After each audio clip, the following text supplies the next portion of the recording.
아하하! 와! 안녕하세요. 윤정쌤과 함께하는 독해력 향상 챌린지. 오늘부터 초등 독해왕 50일 완주 챌린지는 이제 5단계에 들어섰습니다. 지금까지 1단계에서 4단계까지 정말 열심히 해주고 있는데요. 5단계는 조금 더 어려울 수 있는 부분들이 있기 때문에 꼼꼼하게 이 안내를 잘 숙지하시고 그 내용에 따라서 진행을 해주시면 될 것 같습니다. 5단계는 내 생각을 정리하는 나는야 독해왕이라고 제목을 붙였죠. 그래서 이제 진짜 독해왕으로 거듭나는 과정에 마침표를 찍는다라고 생각을 해주시면 됩니다. 이 5단계도요, 전체 흥미로운 15개의 글로 이루어져 있고요. 여러분들이 이 글을 읽고 나서 인증을 해주시면 되는데요. 차근차근 좀 설명을 해드릴게요. 5단계의 경우는요, 맨 앞에 이 설명이 지금까지 중에 가장 간단합니다. 간단하다는 것은 그냥 대충 해도 된다라는 의미는 당연히 아니겠죠. 지금까지 여러분들이 했던 것을 쭉 떠올려 보세요. 아마 선생님이 어휘를 모르는 어휘 체크하면서 하라는 이야기 했을 거고요. 그리고 소리 내어서 읽기를 꼭 해봐라 라고 얘기했을 거예요. 5단계까지 가더라도 소리 내서 읽는 것을 계속해서 해주셔야 합니다. 그리고 전체 내용에서 중요한 내용. 중요한 내용에 밑줄을 잘 쳐줘야 돼요. 4단계에서 스스로 핵심어를 찾고 하라고 하다 보니까 핵심어만 밑줄을 치는 친구들도 있었는데요. 핵심어뿐만이 아니라 글 전체의 맥락에서 봤을 때 이거는 중요한 말을 하고 있구나. 그래서 중심 문장에 가까운 내용이구나 하는 것은 또 체크를 해주면서 읽어주어야 합니다. 그러면서도 여러분들이 파악했던 핵심어도 표시를 해줄 수 있어야겠죠? 4단계에서는 여러분 스스로 파악한 핵심어를 가지고 요약문을 작성했다면 이번에는 핵심어를 따로 주지 않아요. 요렇게 그냥 핵심 내용을 담아 글을 요약해 보세요 라고 했죠. 그러니까 좀 어려울 수도 있는데요. 이 핵심어를 따로 적는 자리를 주지 않았을 뿐이지 여러분들 스스로 핵심어 파악하고 그거 바탕으로 요약을 해 주시면 됩니다. 다만 글 자체가 아주 짧지 않기 때문에 요약문 작성할 때 2줄 이상은 꽉 채워서 2줄 이상이라고 했다고 여기까지만, 이게 첫 번째 줄이죠. 두 번째 줄이 있을 때 두 번째 줄 앞부분 정도까지만 작성하는 게 아니라요. 끝까지 꽉 채우고요. 아마 작성하다 보면은 세 줄이 훌쩍 넘어가는 경우들도 있을 겁니다. 하지만 요약문은 너무 짧아도 전체 내용을 다 담아내기 어렵지만 너무 길어도 우리가 요약문이라고 하기가 어려워져요. 그렇기 때문에 요약문 작성할 때 여러분들이 꼭 참고해 줄 것은 뭐냐면 이 부분이에요. 아마 선생님이 단톡방에도 같이 이야기를 해줬는데요. 이 한눈에 쏙 정리. 이 부분이 선생님이 전체 내용을 구조도로 작성한 부분이고요. 구조도로 작성한 이 내용들은 전체 문단의 중요한 내용들을 이 안에 채워가면서 볼 수 있게끔 해두었습니다.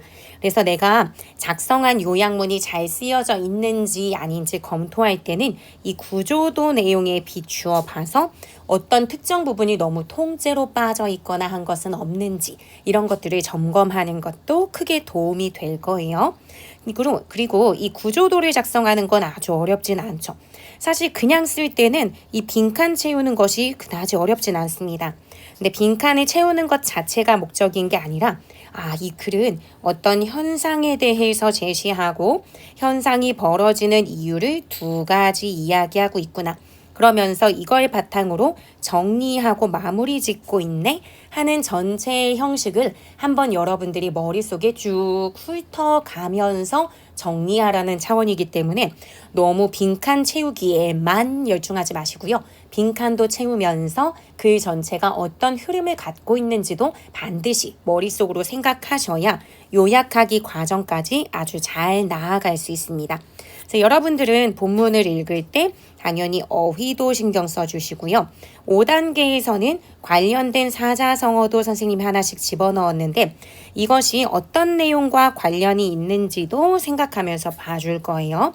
그래서 여기에서 이해한 어휘의 내용을 배추의 어휘 실험실에서도 확인을 하기 때문에 적절하게 넣었는지 확인을 하고 정답도 교재 뒤에는 정답도 있죠. 정답도 꼭 확인하면서 내가 적절하게 답을 했는지도 봐주셔야 합니다.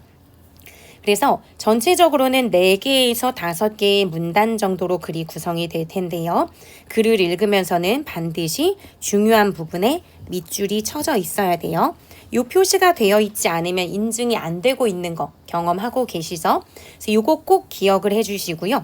요약문 작성할 때는 2줄 이상씩은 꽉 채워서 작성해야 된다는 점. 이걸 고려하시면 본문 내용에 대한 인증은 큰 어려움 없이 진행이 될 겁니다. 여기에 더 추가되는 것이 배추죠. 배경지식 추가. 이걸 배추라고 한다고 했는데요. 이 배경지식 추가된 부분도 읽으시면서 중요한 부분에 꼭 밑줄을 쳐주세요. 아, 밑줄 치라니까 친다 하면서 막 그냥 조금씩 막 그냥 신용만 하시는 거 절대 안 됩니다. 정말 꼼꼼히 읽으시고 중요한 거 확인을 해주시고요. 4단계까지는 그것까지만 하면 됐지만요. 5단계의 조금 어려운 지점은 배경 지식에 대한 이해까지 함께 글쓰기를 한다는 점이에요. 이미 앞서서 읽었던 글 있죠. 앞에서 본문에 제시된 글과 이 배경 지식을 합쳐서 이해하는 것이라고 생각을 해주시면 되고요. 그래서 배추 샀다라고 하는 건 배경 지식을 추가하고 사고력을 따라잡는다 라고 생각을 해주시면 돼요. 그래서 여기 지금 보면 선생님이 국립중앙박물관의 입장료를 유료화해야 한다라고 하는 주장문을 써보라고 제시를 해줬습니다. 그러면 여러분들은 읽었던 내용 자체가 이제 무료로 들어가는 국립중앙박물관에 이제 굉장히 온 오프라인으로 다 인기가 많은 그런 상황에 대해서 보여줬죠. 그리고 여기 지금 보면은 배경 지식에는 예전에는 입장료 받았지만 지금은 무료로 전환하고 있다는 점, 요거를 언급했습니다. 여러분들은 본문의 내용을 통해서 진짜 오픈런 해야 될 정도로 제대로 입장하기가 어려운데 이랬을 때 이걸 무료가 아닌 유료로 전환한다면 조금 더 그런 좀 오픈런의 어떤 상황이라든지 복잡함 이런 것들을 감소시킬 수 있지는 않을까? 이런 생각도 해볼 수 있고요. 배경 지식 추가한 것의 두 번째로는 가격 품질 연상 효과 이것도 넣어뒀는데요. 요거는 소비자가 제품의 가격을 보고 그 가격에 따라 품질을 예상하는 현상을 말합니다. 즉 우리는 똑같은 물건이라 하더라도 조금 비싸면 왠지 이거 좋은 물건일까? 라고 생각하는 경향이 있다는 거죠. 그렇기 때문에 기업에서는 이를 마케팅 전략으로 활용해서 실제로는 10,000원 받을 물건이 아닌데도 10,000원 정도 받으면서 사람들이 10,000원이나 될 정도로 좋은 물건이구나 라는 생각을 하게끔 전략으로 삼는다는 거예요. 그럼 여러분들은 이 두 가지 글을 다 참고해 보는 거죠. 여기서는 그동안은 무료로 했었는데 지금 유료로 할 것인가 말 것인가 하는 내용이라면 이 두 번째 글에서는 가격과 품질이 연결될 것이다 라고 사람들이 생각한다는 거죠. 그렇기 때문에 기업에서도 마케팅 전략으로 활용한다면 요것은 유료화하는 게 더 국립중앙박물관의 사람들이 더 가치 있게 생각하는데 도움이 된다라는 식의 뒷받침 문장, 전략으로 들어갈 수 있는 내용이 되겠죠. 그럼 여러분들은 읽었던 글의 내용도 인용하고 배경 지식이 있는 내용도 인용하면서 국립중앙박물관의 입장을 유료화해야 한다는 주장까지. 그러면 1개, 2개, 3개의 내용이 모두 다 이렇게 담겨져 있어야 되는 거죠. 이 조건을 지키지 않으면 인증이 안 됩니다. 그렇기 때문에 이거 꼭 신경을 써주시고요. 분량도 이런 걸 다 담게 되면 엄청 짧아지기 쉽지 않아요. 5줄 이상 꼼꼼하게 작성하면 통과가 됩니다. 이처럼 이번에 5단계의 경우는요. 여러분들이 글을 쓸 때 조건이 있습니다. 조건이라는 것은 여러분들이 꼭 지켜서 쓰는 연습을 해주셔야 돼요. 중학교, 고등학교 가게 되면 서술형 평가 같은 것들이 많이 진행이 되는데 그땐 대부분 이런 조건을 줍니다. 그래서 조건을 지키지 않을 때마다 점수가 감점이 되는 경우들이 있기 때문에 지금 이런 것들을 하나하나 연습한다라고 생각을 해주시면 좋을 것 같아요. 그래서 전체적으로는 글마다 조건이 있어요. 지금 이 화면을 선생님이 단톡방에 한번 올려드릴게요.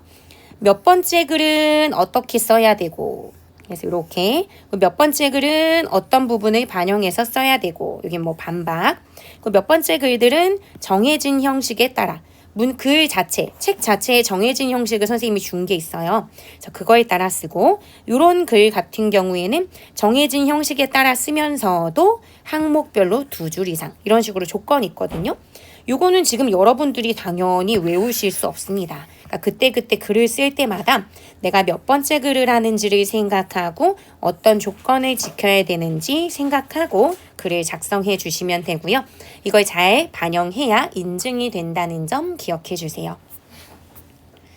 그래서 우리 이렇게 인증 조건도 말씀드렸는데요.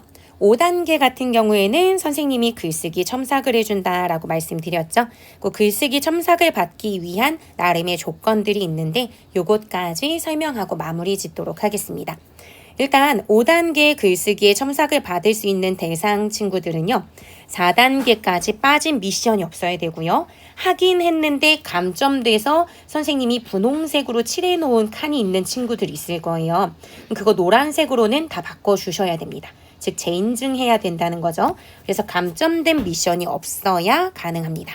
그리고 성찰 미션 그리고 특별 미션 이런 것들이 있었는데요. 하나도 안 한 친구가 아주 가끔 있는데 그 중에서도 합해서 3개 이상은 작성해야 나는야 독해왕 이 글쓰기 요 첨삭을 선생님이 해줄 거예요. 왜냐하면 지금 성찰, 자기 자신의 어떤 읽기 과정이나 독해 과정을 돌아보고 그 특별 미션까지 열심히 해주는 친구들이 있는데 이거에 대해서 성실하게 하지 않은 경우에는 글쓰기 첨삭이 어렵다는 점 꼭 기억해 주고요. 모든 걸 하지 않았어도 3번 이상 하면 됩니다. 그러니까 이거 꼭 조건 지켜진 친구들만 이 글쓰기 첨삭이 된다라는 거 기억해 주시고요.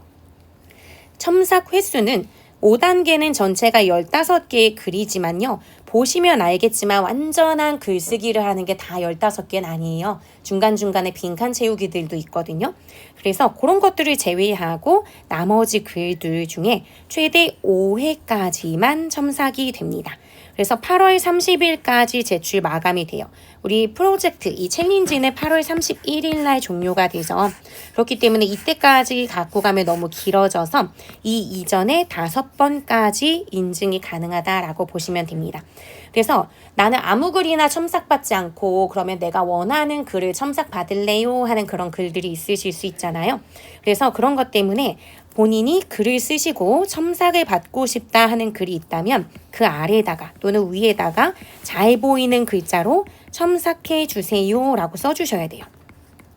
이거 꼭 지켜주셔야 되고 이거 안 써주시면 이 글은 첨삭하시길 원치 않는구나 라고 생각할 수 있으니까 이 말이 꼭 써주셔야 되고요. 이것과 더하기 꼭 지켜주셔야 되는 게 사진을 선명하게 찍어주셔야 돼요.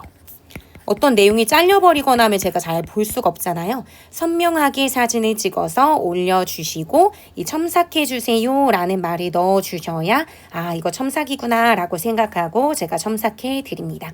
그래서 이렇게 첨삭을 해드리면 제가 아마 어떤 부분을 수정해 주세요. 어떤 부분을 다듬어 주세요 하는 친구들이 있을 거예요. 아주 잘 썼다면 그런 게 없을 수도 있지만 그런 경우 첨삭해서 수정하라고 한 것을 반영한 수정 글도 제출해 줘야 됩니다. 이걸 제출해야 다음 첨삭을 받을 수 있다는 점. 왜냐하면 우리가 첨삭 받는 게 중요한 게 아니고요. 그걸 바탕으로 글을 멋지게 다듬어가는 과정이 중요하기 때문에 이것도 꼭 지켜주세요. 그래서 이런 조건들이 만족이 되면 최대 5번까지 글쓰기 첨삭을 받으실 수 있다는 점입니다. 그럼 여기까지 안내를 마무리하고요. 5단계도 열심히 한번 해봅시다. 모두 앞으로도 수고해주세요. 화이팅!